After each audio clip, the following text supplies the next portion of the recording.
C'est dimanche, bonsoir et bienvenue au 7 Info. L'équipe du dimanche est bien en place avec aux commandes Abdoulaye Baro. 3 invités ce soir, mes consultants politiques, Seka Koulibaly et Lionel Bilgo, mais également avec nous le docteur Georges Guela. Il est démographe, enseignant-chercheur à l'université Joseph Kizerbo, directeur adjoint de l'Institut supérieur des sciences de la population.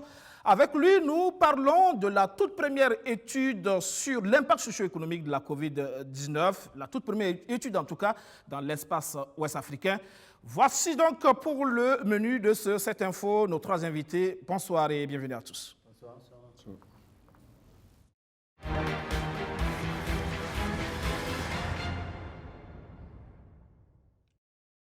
La réaction du chef de l'État après les tueries de cette semaine au marché de bétail de Namungu près de Fadangourma dans la région de l'Est. Le bilan provisoire, vous le savez, fait état d'une vingtaine de morts et de plusieurs blessés.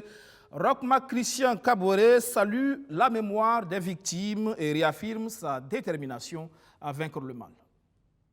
Hier seulement, à l'Est, on a eu une attaque terroriste qui a causé la mort de plusieurs Burkinabés et de nombreux blessés. Je voudrais profiter de l'occasion que vous me donnez pour saluer la mémoire de ces victimes, présenter nos condoléances à l'ensemble des familles éplorées et souhaiter un prompt rétablissement aux blessés. Comme je l'ai dit, le terrorisme est un combat de longue durée. Nous traversons des difficultés, nous aurons de victoires, mais nous devons rester constamment convaincus que nous devons défendre, vaille que vaille, le Burkina Faso, tel que ceux qui nous ont précédés nous l'ont laissé. Et je pense que nous ne faillirons pas à cette tâche malgré les difficultés qui jonchent le chemin.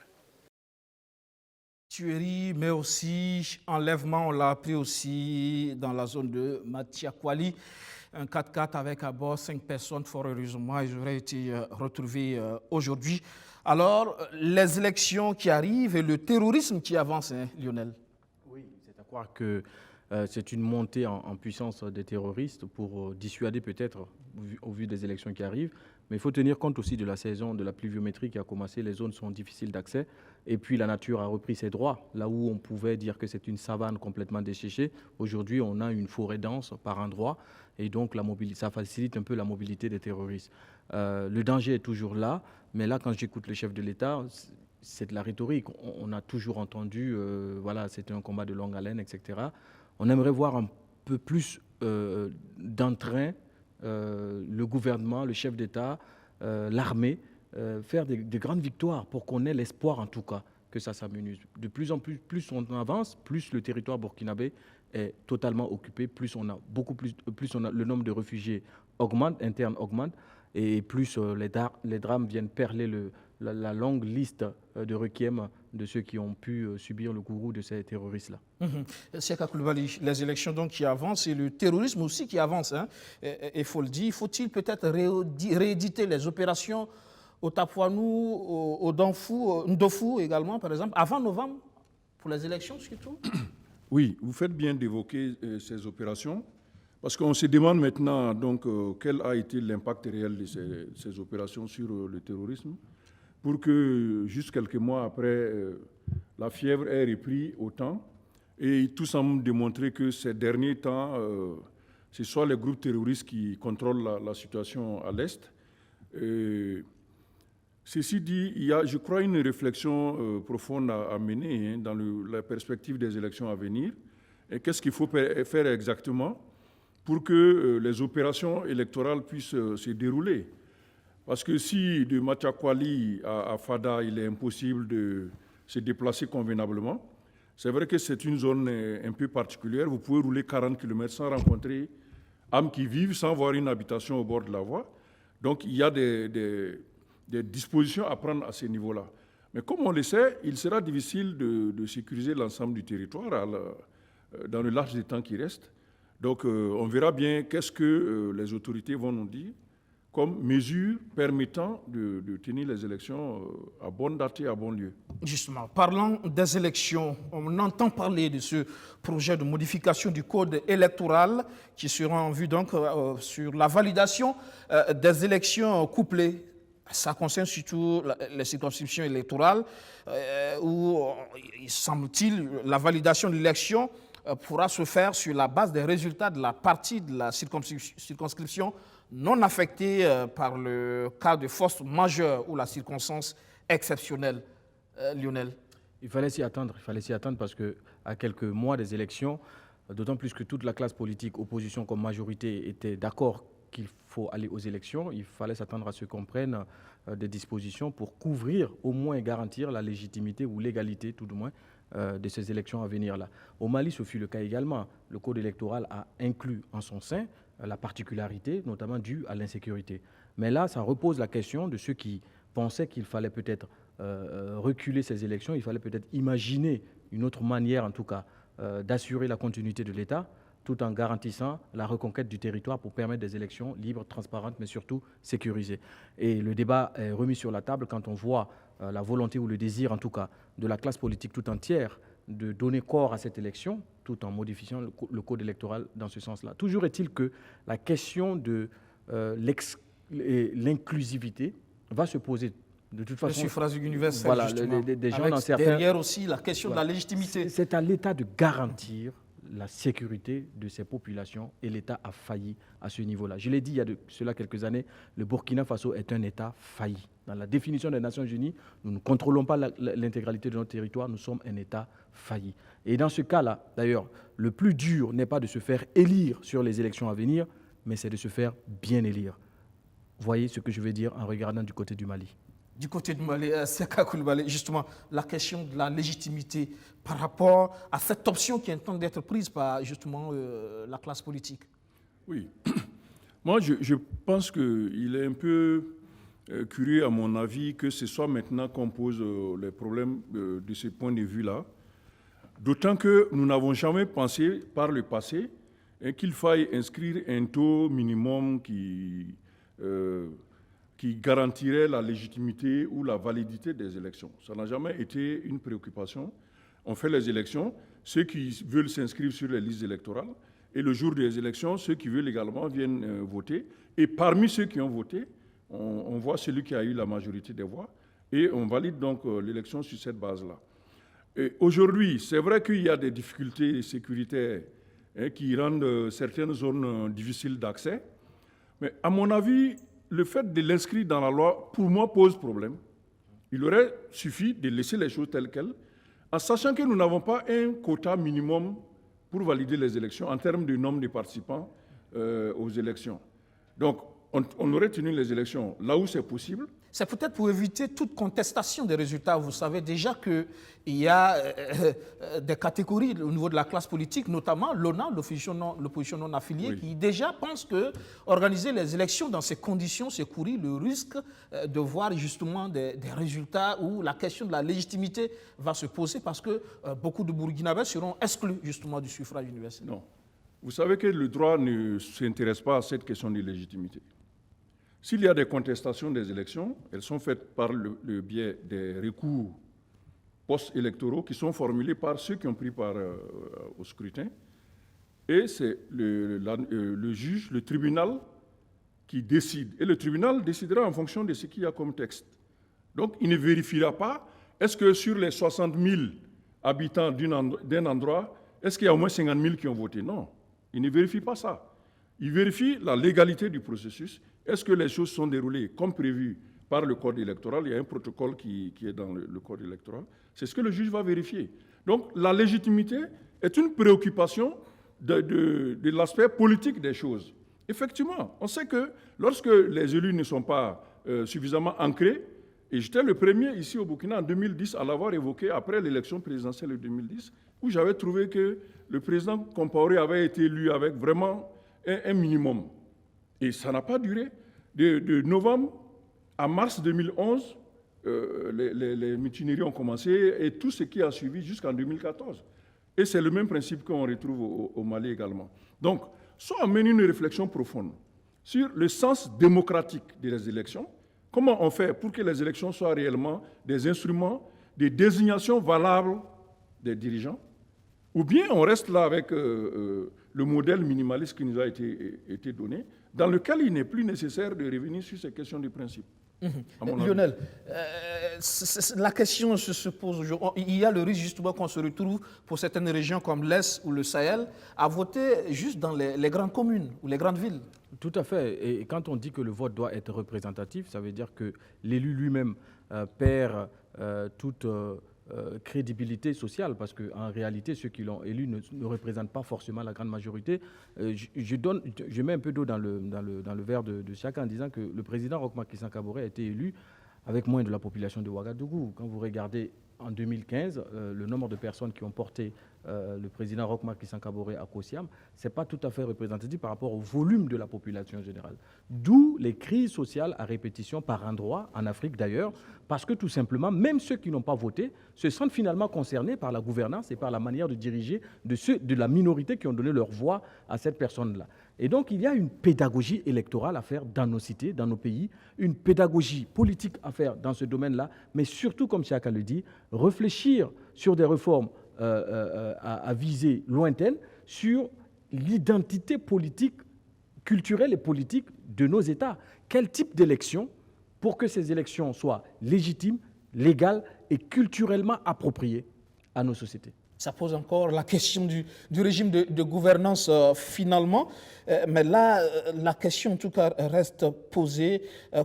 C'est peut-être finalement le moindre mal, cette approche-là, c'est-à-dire faire avec les régions où la sécurité est garantie, c'est peut-être le moindre mal. Oui, je crois. On essaie ici de colmater et d'essayer d'atteindre les objectifs de la démocratie, à savoir que les mandats sont arrivés à expiration, il faut les renouveler. Et le débat a déjà eu lieu sur le report de certains mandats avec l'issue qu'on a connue.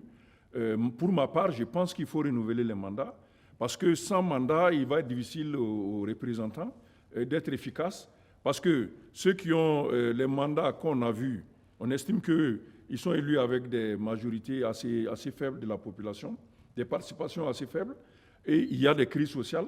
Bon, imaginez que ce soit juste sur une décision où on prolonge les mandats, ces personnes-là auront du mal à assumer les responsabilités constitutionnelles et à agir au titre de l'État. Donc pour moi, il faut au minimum renouveler les représentants et permettre que ces gens-là soient dotés de mandats valides et les faire. Mais ça ne résout pas la question donc, de la qualité de ces mandats avec cette participation qui va être à coup sûr tronquée, puisque de toute façon, au-delà du fait qu'on ne puisse pas accéder à certaines régions, il y a la question des déplacements. Donc si on considère la quantité des personnes déplacées, il faut s'attendre que ce ne soient pas des gens qui puissent élire là où elles avaient l'habitude de voter. C'est très clair aujourd'hui. Donc, à mon avis, il faudrait peut-être réfléchir au minimum qu'on peut faire pour régler cette question des élections maintenant, et par la suite réfléchir sur la consistance démocratique même de l'État. Lionel, le moindre mal? En fait, chacun appelle à accepter une imperfection programmée. Ça veut dire que dans tous les cas, on sait que ces élections à venir seront imparfaites et qu'il faudra accepter l'imperfection telle que et colmater pour qu'on puisse arriver à un consensus. Mais ce consensus se fait avec l'ensemble de la classe politique. Et je veux dire, pas que seulement la classe politique. Il faut éviter de toujours gouverner nos États en ayant un regard sur le politique. Il faut associer plus largement possible l'ensemble des acteurs de la société pour qu'ensemble, comme si on faisait un acte de foi sur ce qui va arriver et ce qui va venir, que nous acceptons le résultat qui sortira malgré les imperfections visibles à l'œil nu dès aujourd'hui par rapport aux dates à l'échéance des élections. Et puis qu'on ira dans ce sens-là. Il aurait fallu que ce projet fasse l'objet de débats plus larges? Je pense qu'il y a eu une négligence chronique au niveau du gouvernement actuel. Et je crois même, au-delà de la négligence, ce sont des foutaises quelque part. Parce que c'est un problème, c'est une question primordiale qu'il fallait prendre à bras le corps bien avant, discuter et mûrir, rassembler des chercheurs, des intellectuels, toutes les composantes de la société. La question de sécurité, elle est là depuis bien longtemps. Depuis bien longtemps. Et la question des élections, la date des élections, on le sait depuis bien longtemps. Dès le premier jour d'accession au pouvoir du président Roch Marc Christian Kaboré, il savait qu'à telle date, son mandat prendrait fin. Donc on savait très bien à quel moment les élections arriveraient. Il fallait anticiper, réfléchir. Aujourd'hui, on sent une frustration particulière dans une certaine catégorie de population burkinabé. Ce n'est pas que l'ONA, y compris dans les zones insécurisées où on vient parler d'élections à ces personnes-là. Et donc aujourd'hui, la question de comment on fait, j'ai l'impression qu'on va arriver dans une crise post-électorale si on y prend garde. On touche du bois qu'on n'en arrivera pas là. C'est aussi la question, parlant d'anticipation aussi de texte, le règlement du Conseil supérieur de la communication sur la période de pré-campagne à propos de la campagne déguisée, justement. Là aussi, on a entendu cette semaine que la classe politique s'est entendue sur la réduction de la période. C'était 3 mois, on veut la ramener à 1 mois, mais aussi revoir un peu la question même de l'interprétation de ce qu'on fait justement de ce texte. C'est tout à leur honneur, parce que ce texte, pour moi, c'est une bêtise. C'est incongru dans un cadre burkinabé actuel, et d'autant plus que c'est une règle qui fait la part belle, en tout cas, à ceux qui tiennent les rênes du pays aujourd'hui et qui minimise les actions de ceux qui voudraient y accéder.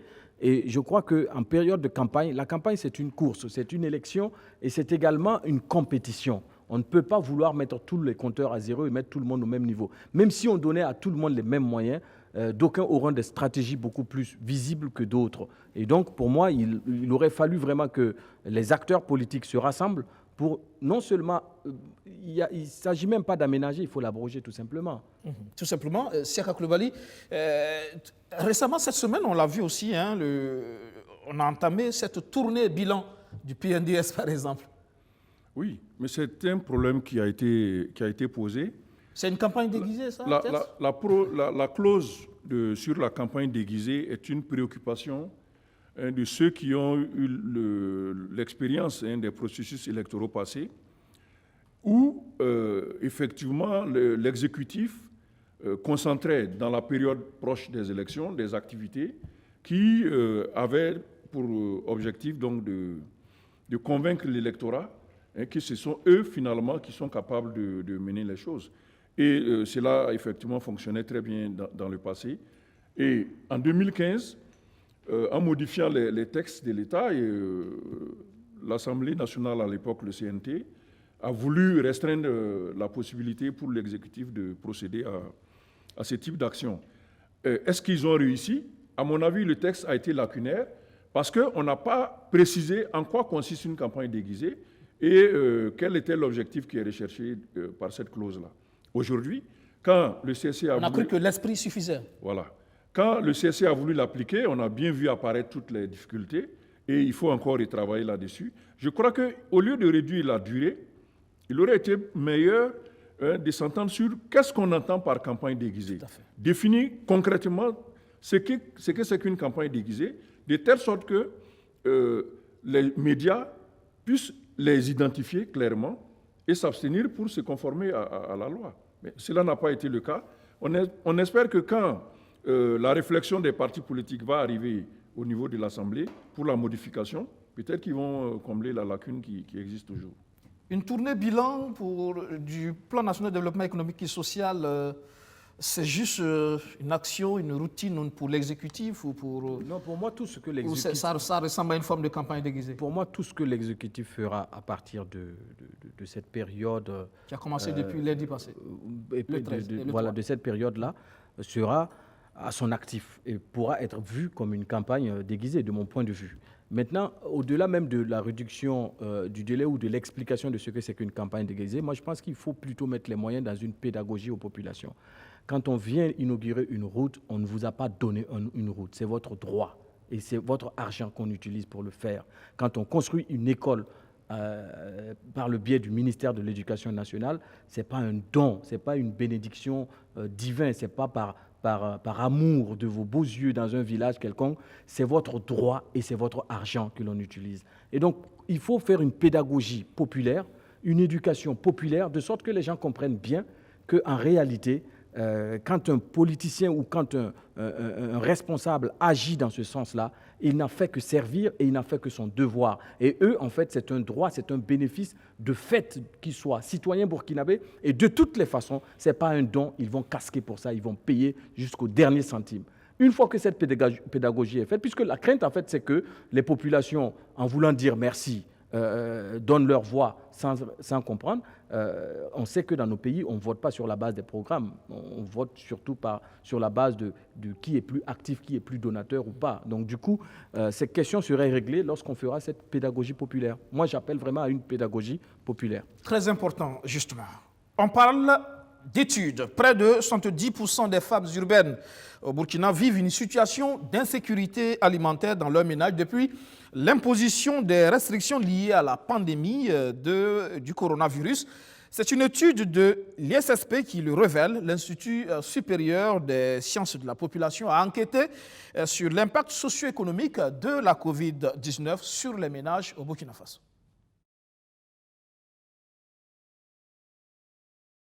La première étude sur l'impact socio-économique de la COVID-19 sur les ménages est disponible 4 mois après la survenue de la pandémie au Burkina Faso. Au total, 3525 femmes ont été interrogées sur tout le territoire burkinabé. Il en ressort que 58,4% des ménages au plan national ont ressenti une perte partielle de leurs revenus du fait de la pandémie. 60,7% des femmes en milieu urbain ont déclaré une situation accrue d'insécurité alimentaire dans leur ménage, contre 60,3% en milieu rural. C'est surtout les ménages qui étaient déjà vulnérables et qui vivaient au jour le jour. Et près de 7 ménages sur 10 dans cette catégorie de ménages-là ont reconnu qu'ils ont subi par exemple une insécurité alimentaire accrue. Près de 9 femmes sur 10 a déclaré qu'elles ont connu une situation beaucoup plus difficile qu'auparavant quand il n'y avait pas ces conditions de restriction liées à la COVID-19. En ce qui concerne les attitudes vis-à-vis de la COVID-19, l'on s'aperçoit que la quasi-totalité des enquêtés connaissent les mesures barrières. 17% croient toujours que la maladie ne touche que les riches et on note des difficultés d'accès aux services de santé depuis l'imposition des restrictions. On a constaté que près d'une femme sur 4, 25% à peu près, ont évité d'aller dans les formations sanitaires, même quand elles avaient besoin, parce qu'elles avaient peur de contacter la maladie. Donc vous imaginez un peu ce que ça pose comme problème, notamment toutes celles qui avaient besoin, par exemple, de soins ou de suivi de l'APF. Cela a été certainement une période assez difficile pour ces femmes-là. Cette étude va aider les gouvernants pour la prise de meilleures décisions afin d'éviter une nouvelle vague de contamination.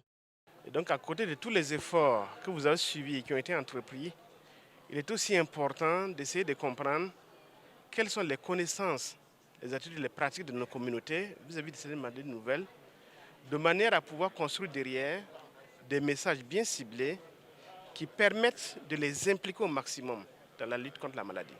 Cette étude a été réalisée par l'Institut supérieur des sciences de la population avec l'appui des partenaires comme l'ONG JPIGO, l'Université Johns Hopkins et la Fondation Bill & Melinda Gates. Avec nous, le docteur Georges Guela, il est démographe, enseignant-chercheur à l'Université Joseph Kizerbo, directeur adjoint de l'Institut supérieur des sciences de la population. Bonsoir. Bonsoir, M. Guébré. Vous êtes l'investigateur principal donc, de l'étude COVID-19 au Burkina Faso, connaissances, attitudes et pratiques des populations, impact socio-économique sur les ménages et sur l'accès aux services de santé. On dit que c'est la toute première étude sur la COVID-19 dans l'espace sous-régional? Oui, effectivement, c'est la toute première étude à représentativité nationale, parce qu'il y a eu des études ça et là sous forme de sondage qui n'avaient pas de représentativité géographique. Cette fois-ci, c'est une étude d'envergure nationale, donc les résultats reflètent le niveau national, Ouagadougou et également au bassin. Donc voilà pourquoi nous disons que c'est la toute première étude au niveau de l'Afrique francophone à avoir cette représentativité nationale. Quelle méthodologie avez-vous utilisée pour la collecte des données quand on connaît aussi le contexte qui exige un certain nombre de restrictions? Absolument, parce que effectivement, il faut dire que on ne pouvait pas faire d'enquête face-to-face, comme on dit, sur le terrain, parce qu'il y avait les restrictions, et on ne peut pas entrer dans les ménages, etc. Alors, qu'est-ce que nous avons fait? Nous avons besoin d'informations. On veut savoir, comme l'intitulé le dit, nous voulons savoir le niveau de connaissances réelles de ces populations-là face à une telle pandémie. Nous voulons savoir quel est l'impact sur les ménages et aussi sur le service de santé. Que faire? Nous avons pris avantage d'une plateforme de recherche que vous connaissez, parce que je suis déjà passé ici expliquer ce que c'était que la plateforme de recherche PMA, qui est Performance Monitoring for Action. Et donc, nous avons pris profit de cette plateforme qui existe et qui est au niveau national, et nous avons interrogé les femmes qui sont suivies dans cette plateforme-là par téléphone. Ça fait 3525 femmes représentatives du niveau national donc, qui ont été interviewées avec un questionnaire qui durait entre 15 et 30 minutes à peu près au téléphone. Donc c'était fastidieux, mais nous sommes arrivés quand même à 95% de complétude au niveau des interviews, ce qui est exceptionnellement élevé pour ce genre d'enquête. Exceptionnel. Les résultats, parlons-en. Quels sont les résultats clés de cette étude?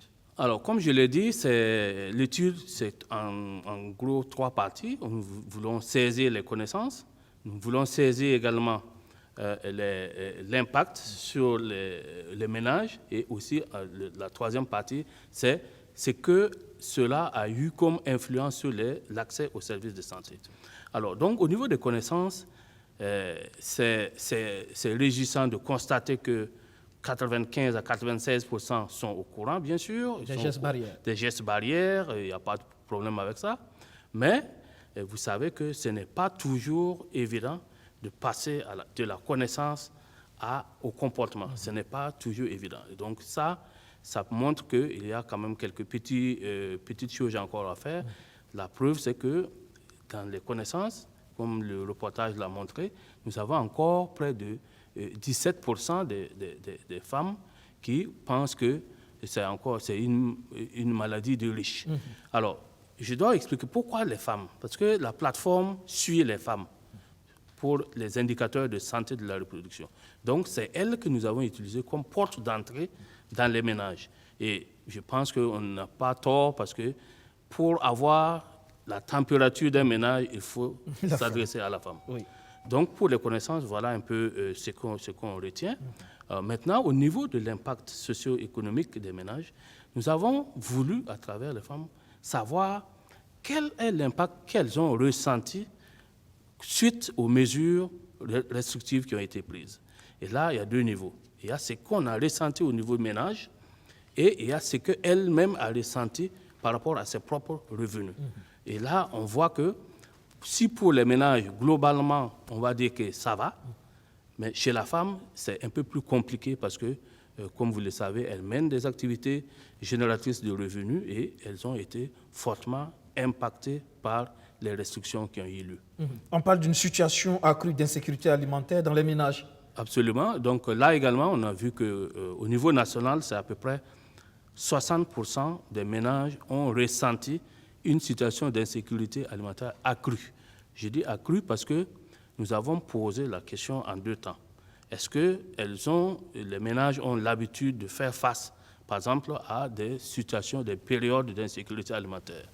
Si c'est oui, on va dire, est-ce que la période de restriction a accru cette insécurité alimentaire-là? Par exemple, est-ce qu'un membre du ménage s'est retrouvé un jour, pendant cette période-là, sans repas quotidien? Ça, c'est une insécurité alimentaire qui est accrue parce que, en ce moment, non seulement le ménage était déjà vulnérable, mais le fait qu'il y a eu ces mesures restrictives, ça a accru la vulnérabilité parce que, comme on l'a dit, c'est des gens, c'est des ménages de revenus qui vivent au jour le jour, comme on le dit. Tant qu'on ne sort pas, on ne peut pas avoir sa pitance quotidienne. Et on s'en doutait un peu, tout le monde savait à peu près cela, mais l'étude est venue confirmer qu'à Ouagadougou, ça fait près de 68% des ménages qui ont ressenti cela. Et au niveau national, c'est à peu près 60%. C'est moindre dans les hauts bassins pour des raisons qu'on ne connaît pas encore. D'accord. Des gestes barrières donc presque connus, et puis aussi des inquiétudes pour les ménages à l'avenir. Oui, cela est très intéressant parce que ça montre aussi que, quoi qu'on dise, les gens sont conscients de cette maladie, même si ça ne se traduit pas forcément dans le comportement.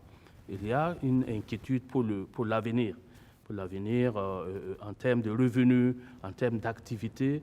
On constate à travers ces résultats-là que les gens sont quand même inquiets pour l'avenir. Et cela est, j'allais dire, bien à constater parce que, comme vous le voyez, de par le monde, il y a comme une recrudescence de la maladie, même là où ça semblait avoir été maîtrisé, c'est en train de repartir. Donc ça, c'est extrêmement important. Ça, c'est des résultats sur lesquels il va falloir vraiment regarder de près et voir qu'est-ce qu'on en fait en termes d'action. Vous l'avez dit, le ménage, la femme, c'est le thermomètre. L'impact est plus ressenti chez les femmes. Oui, l'impact est plus ressenti chez les femmes et je pense que c'est normal parce que pour ce qui concerne le ménage, il y a comme un mélange des revenus, ce qui va faire que ça va peut-être s'atténuer si ça ne va pas chez la femme. Peut-être que c'est moindre chez l'homme et l'un dans l'autre, pour ce qui concerne l'impact sur le ménage, ça peut s'atténuer. Mais chez la femme, elle le constate elle-même, elle ressent cela. Pour une femme qui a l'habitude de faire ses activités génératrices de revenus et qui n'est pas sortie, qui n'a pas pu aller au marché, elle sait, c'est la seule à savoir exactement ce qu'elle a perdu. Et on a mesuré un peu ceux qui ont tout perdu, ceux qui ont perdu partiellement, et aussi il y a des femmes qui ont dit non, Dieu merci, tout s'est bien passé, je n'ai pas perdu mes revenus, mais elles sont beaucoup plus rares. C'est vrai qu'on aurait pu avoir cette étude avant justement le lancement des mesures sociales d'accompagnement prises par le gouvernement. Ça aurait pu permettre d'être plus efficace dans la gestion justement de cet accompagnement. Mais ça peut servir, on n'en sait jamais. On constate que la maladie persiste et c'est toujours important justement. C'est important parce que justement l'objet de cette étude, c'est de permettre la prise de décision pour l'avenir. Pas seulement pour la COVID, mais même pour d'autres pandémies qui arriveraient. Vous voyez, par exemple, je n'ai pas parlé des sources d'information. On a vu que ce n'est pas évident. Par exemple, on a mis des dispositifs en place pour la sensibilisation. On voit, par exemple, qu'en milieu rural... Les gens se forment plus par la radio. Par la radio. Par la radio. Donc, ce n'est pas la peine d'investir dans des posters que les gens ne lisent pas. Ça, c'est pour l'avenir. Parce que même à Ouagadougou, ici, quand vous poser la question. Donc, c'est la radio vient encore plus la télévision. Et donc, ça, c'est des choses sur lesquelles il faut réajuster en termes de communication, pour l'avenir. Et je pense que c'est ça, le but de cette étude, c'est justement de permettre d'analyser en profondeur ces résultats-là et prendre des actions pour pouvoir guider l'avenir et éviter éventuellement les différents tâtonnements qu'on avait constatés au départ. Tout à fait. Merci, Dr Georges Guéla. Je rappelle que vous êtes le directeur adjoint de l'Institut supérieur des sciences de la population, ISSP. Merci. Merci beaucoup. La suite de cette info, on croyait le problème réglé, mais non. Nouvelle manifestation des agents de santé réquisitionnés pour la prise en charge de la COVID-19. Le personnel soignant réclame le paiement des primes des mois de juin et de juillet. Il y a urgence au centre hospitalier universitaire de Tengandogo. Urgence pour sauver non le patient, mais le service. En mouvement d'humeur ce matin, les travailleurs ont déserté les bureaux pour dénoncer des arriérés de paiement de leurs primes dans le cadre de la lutte contre la pandémie de la COVID-19. Primes de réquisition du mois de juin et de juillet qui tardent à venir en dépit des multiples interpellations. L'autorité sanitaire jusque-là serait restée muette. Et depuis le 13 juillet que la réquisition est levée, je pense que le ministre a instruit le ministre des Finances et puis de la Santé de prendre les mesures qui suivent pour que les gens puissent rentrer en possession de l'aide due. Mais depuis longtemps, ça veut dire que depuis le 13 juillet, ça veut dire qu'on n'a pas eu pour le mois de juin, plus 2 jours du mois de mai, avec les 13 jours du mois de juillet, c'est silence radio. Une situation qui s'apparente à une surprise pour la direction qui dit n'avoir pas été informée d'un quelconque mouvement. Je peux dire que je viens d'être informé de ce mouvement il y a à peine 30 minutes. Voilà, il n'y a pas eu de préavis et il n'y a rien eu. Donc je ne peux pas vous en dire plus, malheureusement. Pour le directeur général du CHU Tengandogo, la question de la paix des agents réquisitionnés pour les patients de la COVID-19 ne relève pas de ses compétences. Pour lui, ce retard de paiement serait dû aux procédures administratives. Néanmoins, il s'engage à rencontrer les agents réquisitionnés pour en discuter. En rappel, ce mouvement d'humeur est le deuxième du genre au CHU Tengandogo après celui de fin mai dernier pour les mêmes raisons de retard de paiement des agents réquisitionnés dans la riposte contre la COVID-19. À l'issue du Conseil des ministres de cette semaine, le ministre porte-parole du gouvernement a promis que les choses rentreront dans l'ordre dans les meilleurs délais. Le mécontentement des voyageurs aériens, les résultats des tests Covid-19 qui conditionnent l'accès au vol vont au-delà de 72 heures, comme annoncé. Des usagers sont en attente de leur test depuis 5 jours, ce qui n'est pas sans conséquence sur les départs. Daouda Gengani est arrivé à Ouagadougou le 2 août dernier par voie aérienne. Venu sans son test Covid-19, son passeport a été confisqué et il a dû payer 90 000 francs CFA pour faire son test comme annoncé par le gouvernement. 5 jours après s'être soumis à cette exigence, il n'a toujours pas son résultat qui devrait pourtant être disponible au bout de 72 heures. Comme lui, ils sont nombreux ces usagers qui sont dans cette situation à Ouagadougou. Et on devait nous rappeler, en fait, 72 heures après, pour nous donner les résultats du test, ce qui n'a pas été fait. Donc aujourd'hui, je me suis levé parce que je n'ai pas eu d'appel pour venir prendre mon résultat et on vient, il y en a qui n'ont pas leur résultat, il y en a à qui on demande de refaire le test pour avoir un autre résultat. Et le problème est que sans ce test, on ne peut pas récupérer nos passeports. Moi particulièrement, vu que je vis à l'étranger, c'est mon passeport qui est mon seul document légal. Donc, je n'ai pas de passeport, je ne peux pas faire de retrait dans une banque, je ne peux rien faire. Je peux rien faire. S'enregistrer. Pour sortir maintenant, bon, d'autres avaient pris les bagages, ceux qui ont les tests de Covid sont sortis. Mais nous qui n'en avons pas, il fallait faire ça. On ne nous a pas expliqué, on a dit que c'est à l'aéroport. On a pris ça à l'aéroport, bien sûr, mais pas dans le même lieu. On a pris nos bagages, on a constaté, moi-même j'ai constaté une valise qui manquait, parce que quelqu'un qui avait le résultat a pris parti. Le problème se pose également pour ceux qui doivent quitter le Burkina Faso pour d'autres contrées. Certains, pour des raisons de retard dans la délivrance des résultats, ratent leur vol. Si effectivement tu te lèves pour te dire bon, je dois respecter le délai de 5 jours et que dans cet intervalle, les 5 jours, tu viens faire des prélèvements pour avoir les résultats dans cet intervalle et que tu ne l'as pas, après la compagnie n'a rien à voir avec ça. Ce n'est pas lié en fait. Donc si tu rates ton vol, c'est à tes risques et périls. Après, je ne sais pas si tu peux te plaindre auprès du centre, mais je ne crois pas. Donc. Non, je voulais déjà dire par contre que c'était une bonne chose que ce soit organisé ces tests gratuitement, parce que ce n'est pas dans tous les pays pareil. Par contre, je trouve qu'il y a une mauvaise organisation par rapport à la remise des résultats, parce qu'on attend longtemps, on ne sait pas ce qui se passe, on n'est pas trop bien informé. Et ça fait quand même 3 jours, comme ils avaient dit. Je suis venue 3 jours avant exprès, j'habite à Kongoussi, donc c'est pas la porte à côté. Au Chorus où les résultats sont délivrés, un seul guichet est opérationnel, chose qui plonge les usagers dans une longue attente. Certains regrettent également qu'aucun espace n'a été aménagé pour leur permettre d'attendre sereinement leurs résultats. Voilà des situations qu'on se demande comment, voilà, malgré la maladie, le chorus, l'organisation, c'est des petits détails qu'on peut régler. Et qu'on n'arrive pas à régler, on a envie d'appeler dans nos mémoires la question de la compétence, mais je n'ose pas penser que les agents soient incompétents. Mais je pense qu'il y a un problème vraiment d'organisation, de rétro-planning.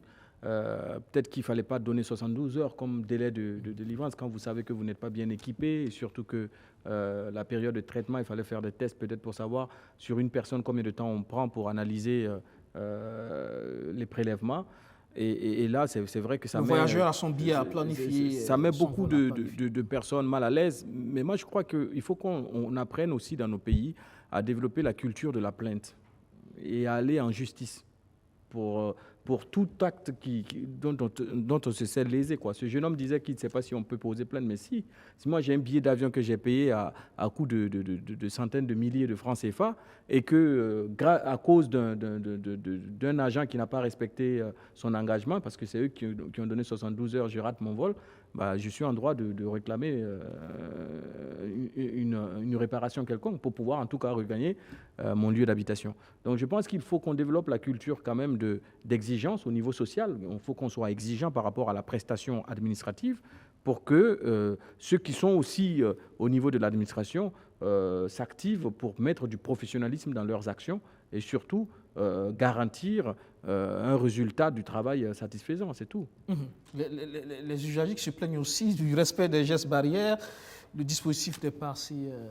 Oui.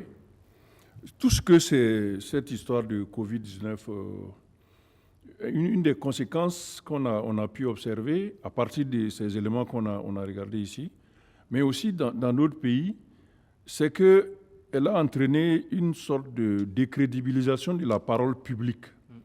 C'est-à-dire que tout ce que les autorités disent mettent la population en état de suspicion. On ne croit plus en ce que dit l'autorité, justement à cause de ces couacs-là. Ici, on se demande, mais quelle méthode de test est utilisée réellement? Parce que dans d'autres pays, on voit que les tests sont délivrés simultanément. Donc vous faites votre prélèvement, je crois que vous partez, et quelque temps après, votre résultat arrive par une voie électronique. Donc quel est le moyen utilisé ici pour qu'à ce rythme-là, on ne puisse pas obtenir les tests? Ou bien de quel dysfonctionnement il s'agit? Peut-être que comme les questions de primes n'ont pas été réglées, peut-être bien que c'est une des conséquences de cette histoire de primes-là, qui fait que peut-être les agents ne sont pas là où il faut, ils ne font pas ce qu'il faut faire. En tout cas, il y a une grosse question d'organisation de la réponse de la lutte contre le Covid-19 et qui a des impacts sociaux importants, en plus de ce que l'ISSP a trouvé. C'est justement la pandémie qui aurait pu nous permettre justement de changer d'attitude, d'approche, de comportement. Justement, on l'a vu, il parlait tout à l'heure du digital. On a expérimenté un peu le télétravail, etc. pendant la période, mais là, il faut se déplacer physiquement pour aller chercher son résultat, et avec tout ce qu'on a pu voir justement au guichet comme spectacle. Vous savez, si on va s'éterniser sur cette question, sur la Covid et ce qu'elle a révélé aux yeux des Burkinabés, je pense qu'on va quitter là avec le cœur lourdement serré. Il y a des jeunes qui sont compétents, qui ont fait des inventions et des trouvailles dont on a parlé à l'international d'ailleurs, mais qui, au Burkina, c'est une espèce de réception folklorique que l'on fait de ces jeunes-là. Des ministres les reçoivent, les félicitent, et puis à la suite, rien du tout. Les Burkinabés sont compétents, ils sont intelligents. On l'a vu avec la Covid. Les chaînes d'organisation, des jeunes qui ont inventé des respirateurs, des jeunes qui ont inventé des applications pour savoir si vous avez la Covid ou pas. Moi, j'ai lu sur des plateformes internationales le travail de ces jeunes-là. J'ai vu aussi... En vérité, est-ce que l'autorité a eu confiance en ces inventions? Est-ce que Mais l'autorité n'a jamais cru aux inventions des Burkinabés. C'est là qui est dommage. Il faut qu'on crée en fait l'école de la ressource humaine. Voilà. Moi, je pense même qu'il faut créer un ministère de ressources humaines valable burkinabé. Ils sont là, malheureusement mal exploités. Et comme le dit Chaka, ailleurs, on vous envoie votre test par voie électronique et ça évite la longue file d'attente que vous voyez là, ça évite les désagréments et surtout, encore une fois, la vieille dame qui se déplace de Kongoussi jusque-là d'abord pour faire un test. Ensuite, si elle n'a pas d'habitation à Ouaga, il faut qu'elle reparte et qu'elle revienne encore pour récupérer son résultat. Double peine pour elle. Alors que le digital est là, le monde est devenu un gros village. Il y a des compétences au Burkina, des gens qui savent travailler avec l'électronique, qui savent vous faire gagner du temps. Il faut que l'État apprenne à exploiter tout cela et surtout que l'on mette du professionnalisme dans notre manière de faire au Burkina Faso, en commençant déjà par respecter le salaire de ceux qui font des efforts dans leur travail. Tout à fait. La Côte d'Ivoire, pour terminer, Alassane Ouattara, candidat à la présidentielle d'octobre 2020. Réaction immédiate des opposants qui crient au scandale et promettent d'empêcher cette candidature jugée anticonstitutionnelle. Je ne vous décevrai jamais. Moins d'une dizaine de jours après cette déclaration devant le conseil politique du RHDP, Alassane Ouattara tient parole. Il sera candidat à la présidentielle d'octobre 2020. Je suis donc candidat à l'élection présidentielle du 31 octobre 2020.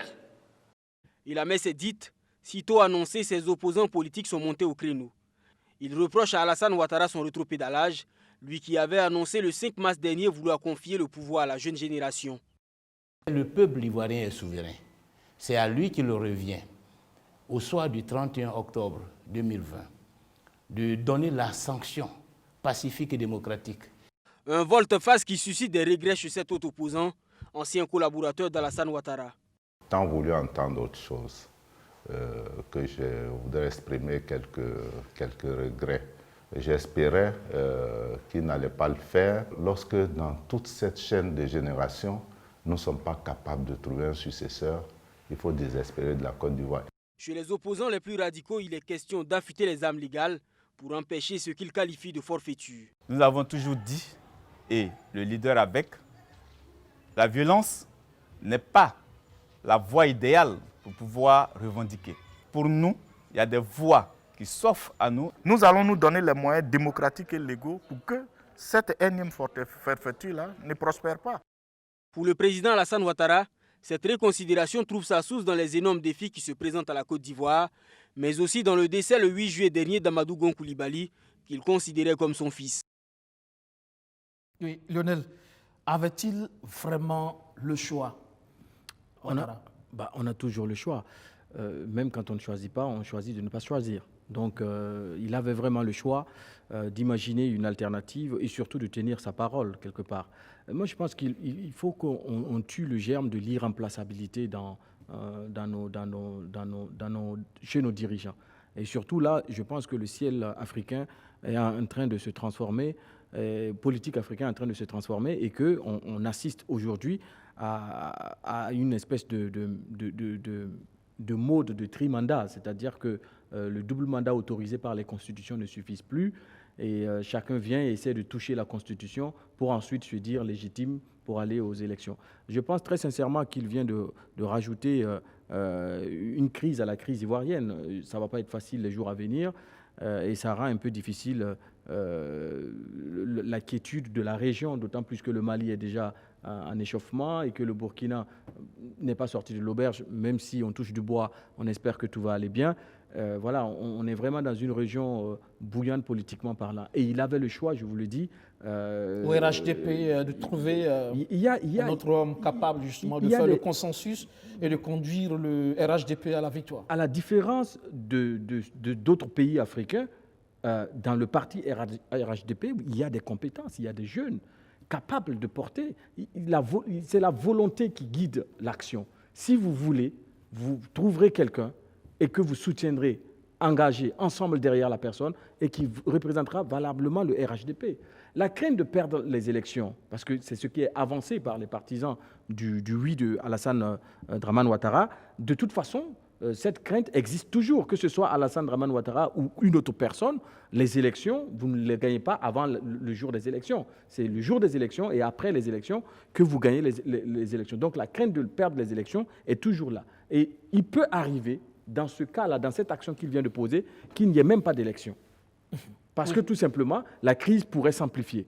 Oui, Siaka Coulibaly, la question, sa façon de justifier justement son choix, qui est que le candidat, c'était Gon Coulibaly, qui n'est plus, et donc il n'avait plus d'autres cartes. Est-ce véritablement une vision, une approche qui tienne? Mais, vous savez, nous sommes obligés de tenir compte des perceptions des acteurs pour pouvoir traiter ces sujets-là. Dans le RHDP,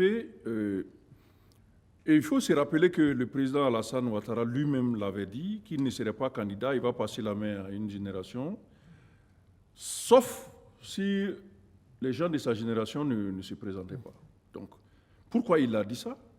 On ne le sait pas. C'est aussi peut-être pour tenir compte de la cartographie électorale sociologique de la Côte d'Ivoire, où les appuis ne se donnent que sous certaines formes et à certaines personnes, et que d'autres ne seraient pas capables de mobiliser ces appuis-là.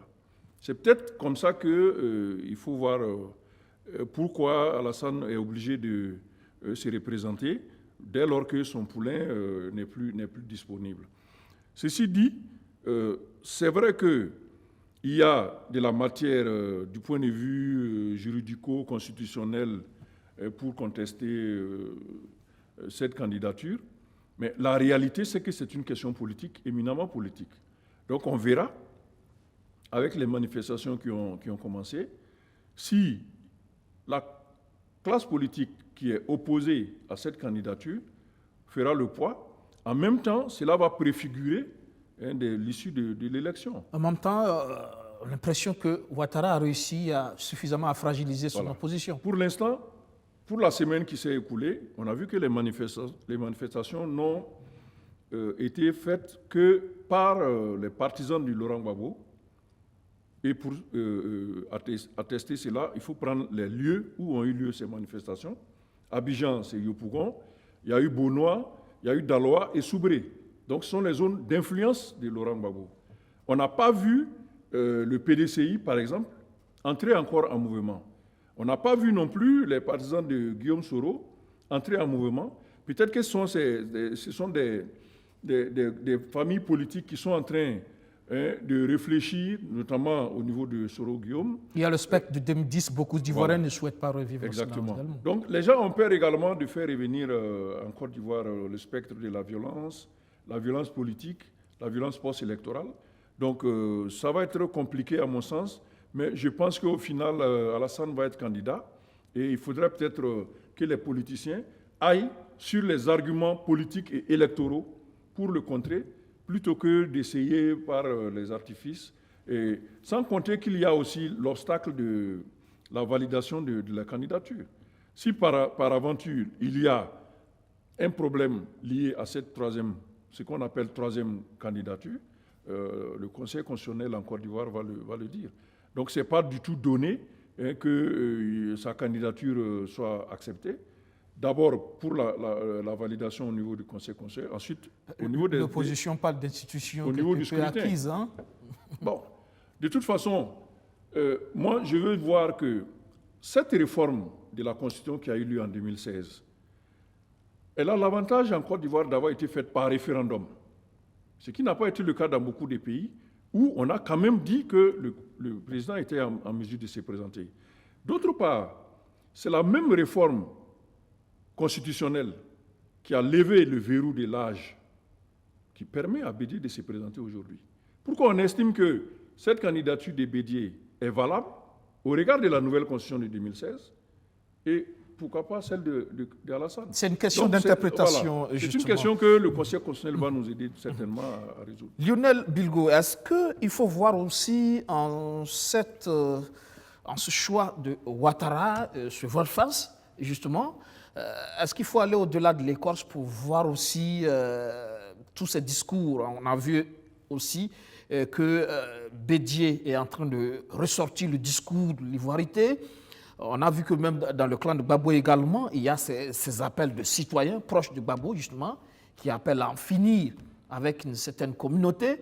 Et donc, est-ce que ça aussi, ça ne fait pas peur? Et peut-être du côté de Ouattara, on se dit, au-delà des jeux d'alternance, c'est une question de survie d'une communauté aussi qui est en jeu et qu'il faut faire en sorte justement que la stabilité puisse continuer. Ouais, de toute façon, que Alassane Dramane Ouattara arrive à poser sa candidature et qu'il soit président ou pas, la question de l'ivoirité reste toujours posée. Moi, je pense qu'ils ne l'ont pas réglée depuis qu'elle a fait son apparition par Bédié. Et je crois que c'est une question qu'il faut prendre en charge. Et d'ailleurs, les questions des identités, c'est une question d'ordre mondial aujourd'hui.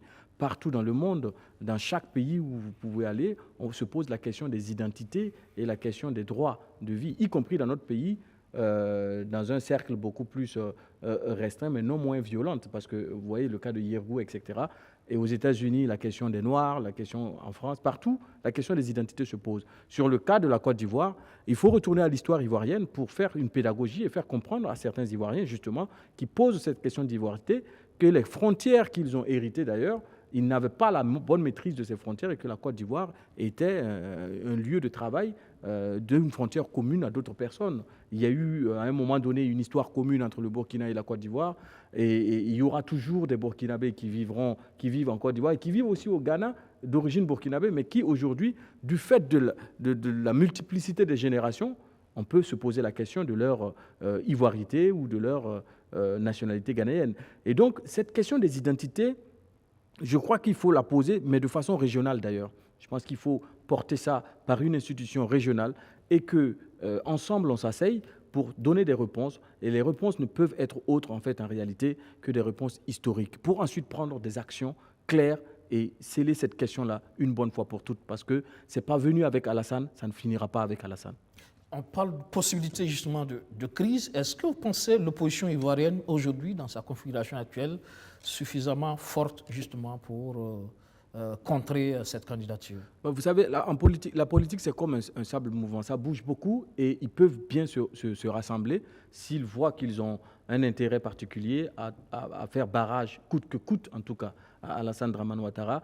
Il peut arriver qu'ils regagnent en force en se remettant ensemble. Vous avez vu le geste de Guillaume Soro qui l'eût cru pour aller saluer Blé Goudé, qui a contribué à envoyer à la CPI. Donc les arrangements contre nature en politique ne sont pas tabous et ne sont pas forcément condamnables. Donc il peut arriver que l'opposition ivoirienne se remette ensemble avec un seul objectif, justement, faire barrage à Alassane Dramane Ouattara. Peut-être que Alassane Ouattara est allé très vite par rapport au cas Guillaume Soro. N'eût été cette condamnation, peut-être que Soro Diom aurait pu être cette oui, tout à fait. Cette carte. Oui. On a vu maintenant que Guillaume Soro aurait été un recours de choix pour la famille RHDP après la disparition de Amadou Gon Coulibaly. Maintenant, il est beaucoup trop tard, à mon avis, pour colmater cette fêlure-là. Donc, cela a fait que finalement, Alassane a été obligé de se présenter, d'être candidat. On verra bien si il a eu raison donc, de faire le vide autour de lui, que finalement, en dehors de Amadou Gon Coulibaly, il ne puisse plus avoir quelqu'un qui est la trempe. Ça aussi, c'est un défaut. On n'avait pas réussi dans son propre camp à préparer autant de ressources humaines capables de gérer le pays. Ça appelle à une réflexion sur la politique dans nos États. Ça a été un peu avec Blaise Compaoré ici. Exactement. Également, où ce débat s'est posé. Dans plusieurs contextes, on a assisté à cette situation où les longs règnes se terminent toujours dans le chaos parce qu'il n'a jamais été une préoccupation pour les dirigeants politiques de travailler justement à ce que leur œuvre survive à eux. Donc, on le voit aujourd'hui, Alassane est obligé à 78 ans de revenir compétir contre une autre personne qui a 86 ans lui. Donc, maintenant, c'est la politique des seniors qui est en train de se dérouler, alors que la population, elle, en Côte d'Ivoire, a mué profondément et près de 80% de la population est autour de la quarantaine.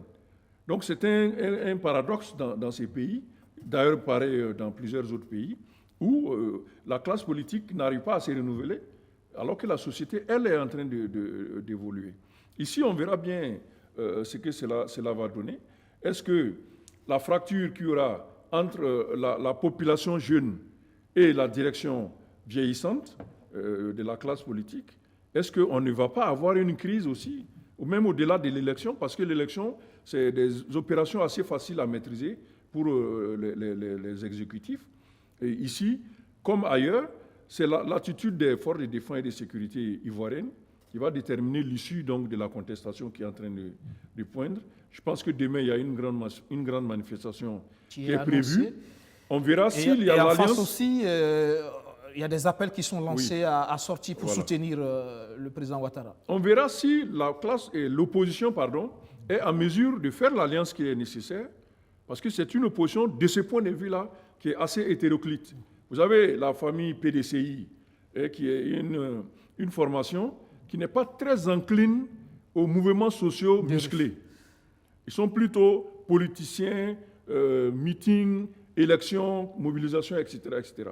Sans cela aussi, je parle de la question communautaire, régionale, régionaliste, parce que même le PDCI, en grande partie aussi, est composé de militants du Nord. Oui, tout à fait. Donc toutes ces questions vont se poser. On verra bien à partir de demain si d'abord il y a une déclaration commune des partis d'opposition et s'il y a des manifestations communes également, comme au Mali, qui sont en train de se dérouler en Côte d'Ivoire.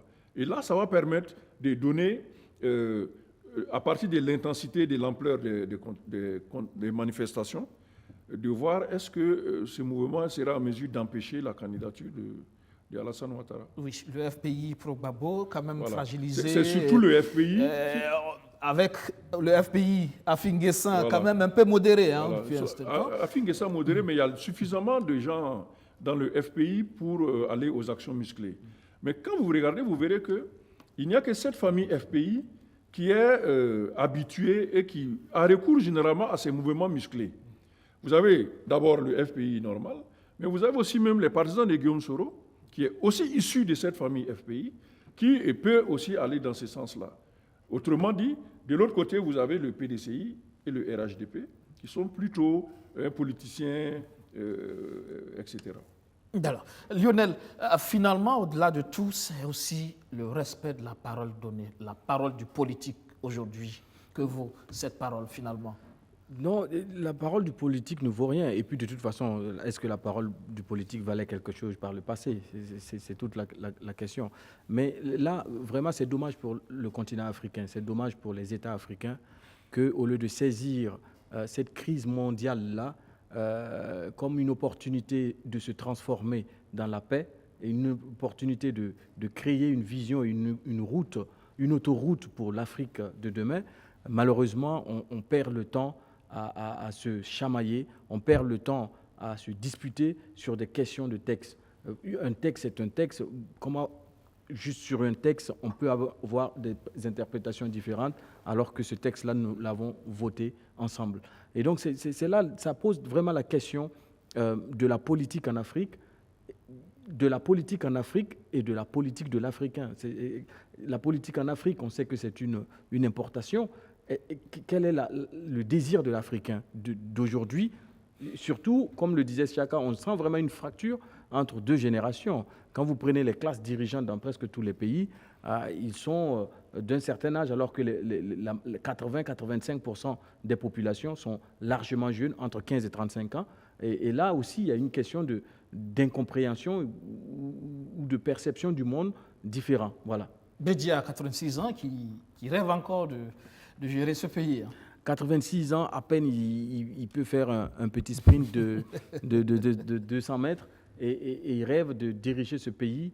Je ne voudrais pas condamner les personnes âgées. Ce n'est pas dire qu'ils ne sont pas aptes ou qu'ils n'ont pas, ils ne doivent pas. Mais je pense que dans la vie, il y a des âges pour tout. Je crois qu'il y a Ouattara lui-même qui a reconnu qu'à partir de 70 ans après, on n'est plus forcément... D'ailleurs, ça fait marrer parce que quand vous regardez son discours où il disait qu'il n'allait pas être candidat, c'est frappant comment on peut changer comme un caméléon en si peu de temps et si rapidement. Et dans ce discours, il parlait justement de la fatigue, du poids de l'âge, du fait qu'on lui amenait 2 valises de documents à traiter tous les soirs et à signer, et qu'il avait besoin, lui, de se consacrer à sa famille, à sa femme, à ses enfants et à ses petits-enfants. Ce sont des mots de Alassane Dramane Ouattara. Et entre le décès de Gon Coulibaly, je ne sais pas si sa femme, ses enfants, ses petits-enfants existent toujours ou pas, mais je crois que oui. Et donc, la raison pour laquelle il abandonnait le pouvoir est toujours là. Est-ce qu'il va pouvoir gérer le pays avec toujours ces mêmes raisons-là comme il se doit? C'est toute la grande question. Il faut savoir, le tout dans la vie n'est pas de savoir entrer, mais c'est aussi de savoir sortir. Siaka, c'est toujours cette question de génération. Ouattara, Bédié, qui a aussi annoncé il y a quelques années que ça ne l'intéressait plus de revenir au pouvoir. Même Gbagbo qui a reconnu qu'à partir de 70, ce n'est pas intéressant de revenir. Je crois que tous les trois l'ont reconnu, mais il reste sur la scène malheureusement. Les Camerounais qui disent, mais nous on a Paul Biya qui est là depuis tout le temps, finalement. Alassane et ses partisans explique cette candidature par un seul argument, la force majeure. Bon. On aimerait bien que ce soit bien expliqué, parce que la force majeure, on ne sait pas exactement en quoi elle consiste ici. étant donné qu'il y a d'autres militants au RHDP, comme on l'a dit dans tout le parcours, qui peuvent aussi représenter ces partis dans l'élection présidentielle. Donc la force majeure, elle est une perception très spéciale pour une catégorie donnée. Et les autres aussi, c'est pareil. Comme on l'a dit, Bédié et Laurent Gbagbo, ce sont les gens quand même qu'on a vus depuis plus de 30 ans dans la vie politique ivoirienne et africaine. Donc les gens auraient peut-être aimé vouloir passer à autre chose. Alassane avait donné des grands espoirs. Malheureusement, c'est cette génération qui était censée prendre le relais qui continue donc de s'agripper à ces mêmes personnalités. Voilà. Quand vous prenez par exemple le clan des ce qu'on dit les Gbagbouriens, par exemple. Oui. Mais il y a aussi quand même parmi eux certains qui s'affranchissent. Le cas de Kakabe par rapport à Bédié, qui malgré tout, en tout cas, va poser sa candidature alors que Bédié, ils sont du même parti, alors que Bédié est encore candidat. Il l'avait déjà fait par le passé et il était arrivé 3e aux élections. Et donc, c'est une audace qu'il faut encourager. Et il faut se dire qu'à un moment... Mais je crois que l'école aussi du remplacement, il ne faut pas s'attendre à ce que ce soit les chefs d'État eux-mêmes qui désignent forcément leurs remplaçants. Ça doit se faire dans les partis politiques. Et à l'intérieur des partis politiques, il doit avoir des cercles de réflexion et pour pouvoir aussi tamiser et trier le bon grain capable, et pas seulement que le bon grain, les bons grains capables de remplacer le président. Si on repose le choix du candidat au remplacement sur les épaules du président, alors que lui-même appartient à un parti politique et donc un cercle décisionnel, ça va toujours être comme ça dans le tâtonnement. Merci, messieurs, d'être passés dans le 7 Info ce soir. Ça sera tout. Merci de nous avoir suivis. Excellente reprise de travail demain. Bonsoir.